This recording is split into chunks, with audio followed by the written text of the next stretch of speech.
Hey guys, welcome back to my channel.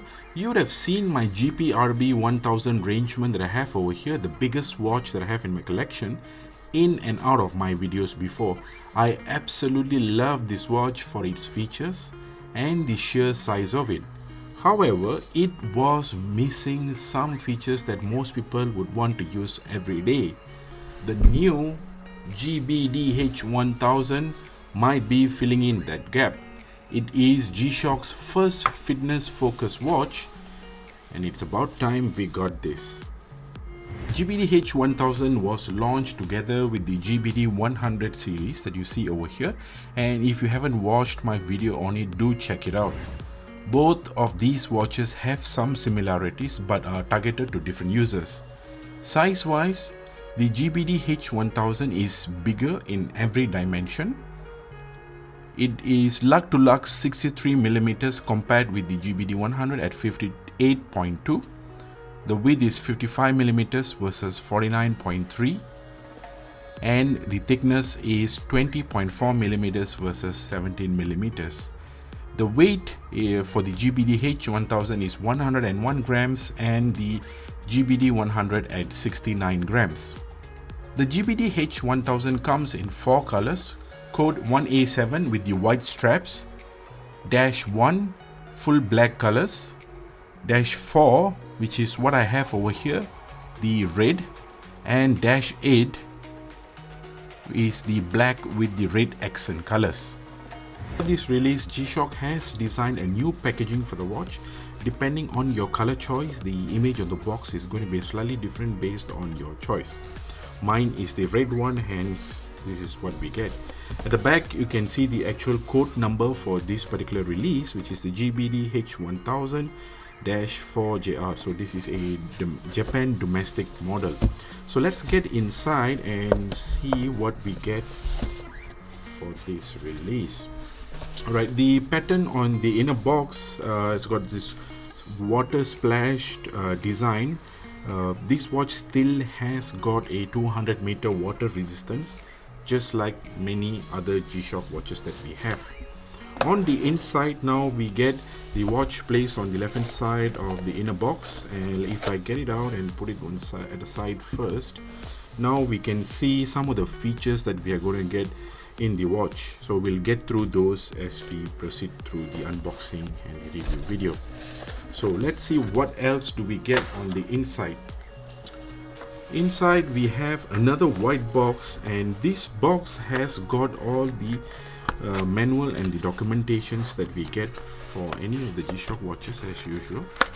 So here is this is the Japan domestic model, hence the manual in Japanese. Okay, let's put that. And we also get the FCC statements for the various sensors and the Bluetooth technology that we have with this watch. And finally we also get a charging cable. So this watch comes with a charging cable just like the GBRB-1000, but this you need to connect it directly to the watch itself, and it doesn't come with the charging brick. We can use for example your computer or any other compatible charging bricks to get this watch charged. G-Shock has also included their solar powered aka tough solar technology in this watch, which means just by wearing it or keeping it in a well lit place would charge this watch. This watch also has a power saving feature whereby the display goes blank to save power when the watch is left in the dark. And according to G-Shock, the battery can last up to 12 months when the watch is kept in the normal timekeeping mode, including having the step counter and the notifications enabled. The watch has a negative display, but it is very easy to read thanks to its MIP LCD technology, memory in pixel display. The words are very crisp and clear even under direct sunlight. The watch has a normal mineral glass, which is a surprise considering the workout environments that this watch is intended to be used. Sapphire would have been a better choice in my opinion. The watch is packed with sensors. It has got a heart rate sensor, which is the main selling point of this watch. You can always have it on, or you can also configure it to have it only to be available when you are running, or you can completely turn it off if you would like to save the battery life of this watch. Apart from that, you also get a compass, and we also have an altimeter, and finally we also have a barometer and temperature sensor as part of this watch as well. Most of these sensors are something that we are already familiar with in G-Shock watches. And one of the other sensors that we have is a 3-axis accelerometer, which is used to calculate the step counts when we are using it. You can also link the watch to your smartphone, both iOS and Android, to receive notification on your watch directly and store your fitness related data as well. The companion app is called G-Shock Move. You can also set within the app or directly in the watch whether do you want to have the notification to only beep or vibrate or both, depending on your notifications. Personally, I am not a fan of how the notification feature has been implemented. For example, if you do get a notification, you can't directly read it straight away. Instead, you have to navigate back directly into the notification drawer, which is literally 8 to 9 clicks away to actually read the message.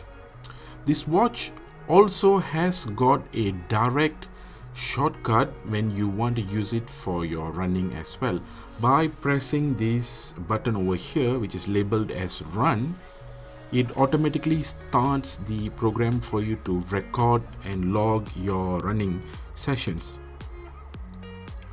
It will take about 2 to 3 minutes to actually log in, but you can still start the run immediately if you choose to. It will use the accelerometer instead to start the measurement and compensate after acquiring your GPS log. Once that is done, you can save it to the log, and for example, if I were to start this and then stop it, it will take quite a long time to actually save this particular data into the watch itself. This is probably something G-Shock can fix over the app update, I hope. You can also link your tracked measurements for display to and use within third-party popular apps such as Strava, Google Fit and Apple Health. The buttons on this watch are textured and are designed to be anti-slip, which is a welcome change. It has got a soft urethane band which feels very comfortable to be worn, and it's unlike any other G-Shock bands that we used to have. This is really comfortable to be worn on a daily basis. There are ventilation holes on the both side of the strap, just like how you can see over here, similar to the GBD-100 series, and the keeper has got a self-locking mechanism as well to prevent your bands from undoing itself while you are having a workout. Looking at the back of the watch, it has got a single heart rate sensor at the center, and the charging pins are to the side of the watch. As you use the watch more, chances are the dust and the dirt will get into this charging port, and one way to stop that from happening is get a silicone cover that looks like this, and we can actually, it's a flexible material, so you can just pretty much plug it in directly into the watch. So this way it's going to help you to keep the watch clean. As for the backlight on this watch, it has got a LED light, also known as the super illuminator.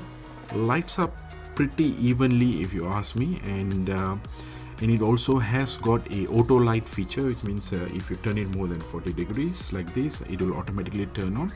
And on this watch right now, it is actually turned on. You can see the word LT over here. The watch comes with a few pre-configured display modes. The one that you see right now is the basic display mode, just shows the time and all the notification over here. If you click on the display over here, the first one is your step counter. So what is your target, how far away you are from your target, and the count of your steps is shown over here. The next is your training mode, which is you can see your VO2 max and also your recovery time shown here. Moving on, you have your distance. So if you have set a distance for your runs and this is the target, it's going to show you how much you have spent and what is your target looking like. And this is your heart rate sensor. So I have my heart rate sensor turned on always on mode. So it's going to always show the heart rate over here in this particular display mode. And then finally, we have got the dual time zone. So if you like to see two different time zones, and this is what it shows in this particular display. And finally, we are back to the normal time mode. I have used the watch for the past week now, and here are some of my observations. The heart rate measurement initially did not read correctly. This was verified as I was wearing another Fitbit device while testing this watch. This improved over time, and also by having the watch fit at least 1 to 2 notch tighter, it will give you a more accurate heart rate reading as well. Number 2, when I had the heart rate sensor on all the time, the battery went down quite quickly.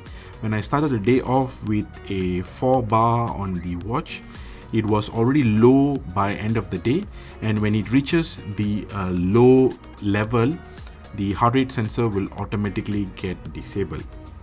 I have seen some pictures online, and this watch has a small battery pack similar to the smartwatch batteries that we see outside, and it is only rated at 134 milliamp hours.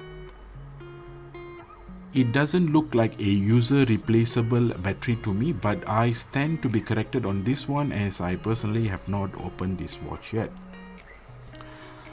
This watch charges pretty quick. From low to full charge, just like my intro video would have seen, it'll get charged within an hour while connected to a normal USB port via your computer. Number 3, the notification feature on this watch needs to be improved. You can, for example, you can see the calls coming in, but you can't dismiss it, you can't silence the call. You still have to get your phone out of your pocket to take any actions. Apart from that, for all other notifications, like I've shown you guys before, you have to have 9 clicks to actually go into the particular notification drawer and then to actually open and read it. So for me, that is just not very intuitive in terms of design. So I hope this is something that G-Shock can fix over the coming weeks and months through their updates over the air. So the features that I wish this watch had: number 1 is the sleep tracking feature. So it doesn't have the sleep tracking feature at all. Number 2, to be able to control music wirelessly. So while you're exercising, you don't need to take out your phone to change music and select your music. So if the watch had it, that would be really good. Number 3, indoor exercise tracking feature. So this watch is mainly targeted for running outdoors. You can still use it indoors, but it will use the built-in accelerometer instead. Number 4, addition of different types of exercise. I mean, right now it is very suited and centered again for the runners that are doing the sessions outside. But for those that do, like for example, cycling indoors, different types of exercises. If the watch has got the features, then it will appeal to a lot more people. The watch is priced at 55,000 yen in Japan and 399 US dollars in other regions. So it comes down to the question, should you get this watch? In my opinion, if you are someone who's looking for a watch that is going to be part of your fitness journey, especially if you are interested in tracking and measuring different types of exercise, and also have some sort of smartwatch related features, then this watch might not be the watch for you. However, if you are looking for a companion watch for your running sessions, looks aggressive, proven shock resistant structure, the durability is fantastic, probably going to last you for a very long time, then this watch is for you. It is made for us G-Shock fans out here. So that pretty much sums up what I wanted to share with you guys today. Thank you so much for watching and for all your support. Don't forget to subscribe to my channel, and I will catch you guys again really soon. Till then, see ya.